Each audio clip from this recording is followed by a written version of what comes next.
സംസ്ഥാന സമിതി അംഗമായ എം വിജയകുമാർ സാർ നമ്മളോടൊപ്പം ഉണ്ട്. സാർ, സ്റ്റുഡൻസ് സാറിന് അധ്യാപകന് വേണ്ടി വോട്ട് ചോദിക്കാൻ ഇറങ്ങിയിരിക്കും. അപ്പോൾ സാറിന് എന്താണ് അതിനെക്കുറിച്ച് പറയാനുള്ളത്? ഞാനും എൻ്റെ വിദ്യാർത്ഥി ജീവിതം ഓർത്തുപോയി. ഞാൻ ഈ ലോ അക്കാഡമിയിൽ സ്റ്റുഡൻ്റായി ഇരിക്കുമ്പോഴാണ് എമർജൻസി വന്നത്. എമർജൻസിയിൽ ഞങ്ങളൊക്കെ ജയിലിലായി. ജയിലിൽ കിടന്നുകൊണ്ടാണ് ഈ സമരം മാത്രമല്ല പരീക്ഷയും പാസ്സായത്. ഇപ്പം അങ്ങനെയല്ല. ഇപ്പം അന്ന് SFIക്ക് ഇത്ര സ്വാധീനം ഇല്ല, കുറവാണ്. KSUവിൻ്റെ നല്ല ടൈമായിരുന്നു. ഇന്ന് SFI ആണ് പ്രോമിനൻറ്റ് ഫോഴ്സ്. കുട്ടികൾ ഇപ്പം കുട്ടികൾ നല്ല ആവേശത്തിലാണ്.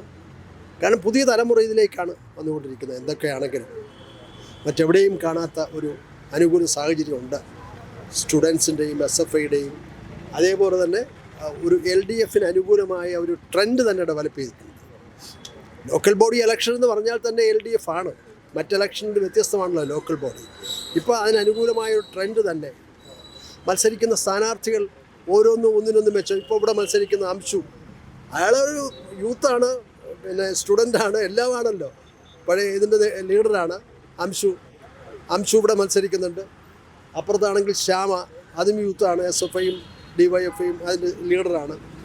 അങ്ങനെ ഒരു അനുകൂലം, യുവത്വം പൊതുവിൽ അനുകൂലമായിട്ടുള്ള സംഗതിയാണ്. വളരെ അനുകൂലമാണ്.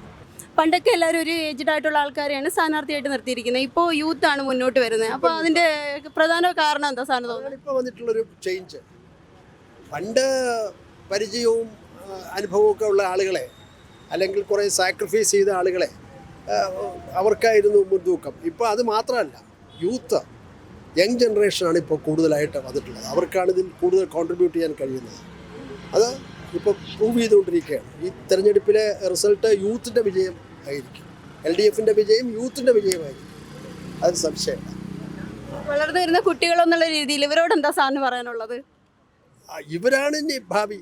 ഇവരിലാണ് കൂടുതൽ പ്രതീക്ഷ നമുക്കുള്ളത്. അവർ ഇതിൻ്റെ ഞങ്ങളൊക്കെ ഉണ്ടായിരുന്നപ്പോൾ ഞങ്ങളൊക്കെ ആവേശത്തിൽ ഇറങ്ങിയതാണ്. ഇവർക്ക് ഒരു റെസ്പോൺസിബിലിറ്റി കൂടുകയാണ്. ഇതിൻ്റെ നേതൃത്വം തന്നെ ഏറ്റെടുത്ത ഭാവിയെ സംബന്ധിച്ച് ഒരു വല്ലാത്തൊരു സമയത്താണല്ലോ ഇവർ ഇതായിരിക്കുന്നത്. ഞാനൊക്കെ പഠിക്കുമ്പോൾ ഇതില്ല. അന്നൊരു എമർജൻസി വന്നു എന്നേ ഉള്ളൂ. ഇപ്പോൾ എമർജൻസി മാത്രമല്ല, എല്ലാം നശിക്കുന്ന രൂപത്തിലാണല്ലോ കാര്യങ്ങൾ പോയിക്കൊണ്ടിരിക്കുന്നത്. അതുകൊണ്ട് അവർക്ക് ഈ ഉത്തരവാദിത്വം ഞങ്ങളെക്കാളും വളരെ കൂടുതലാണ് വിദ്യാർത്ഥികളെന്ന നിലയിൽ. അവരത് നിർവഹിക്കുമെന്നാണ് എൻ്റെ പ്രതീക്ഷ. ഇപ്പോൾ ഇവിടെ മാത്രമല്ല, ഓൾ ഇന്ത്യ തലത്തിൽ തന്നെ ഇപ്പോൾ JNUവിൽ കണ്ടില്ലേ, ഡൽഹിയിൽ ABVP ഒക്കെ അടക്കി ഭരിച്ചിരുന്ന സ്ഥലത്ത് ഇപ്പോൾ വീണ്ടും മാറ്റം വന്നുകൊണ്ടിരിക്കുകയാണ്. ഓൾ ഇന്ത്യ തലത്തിലും മാറ്റങ്ങൾ വന്നുകൊണ്ടിരിക്കുകയാണ്. കേരളത്തിൽ അതിന് കൂടുതൽ പ്രസക്തിയാണ്.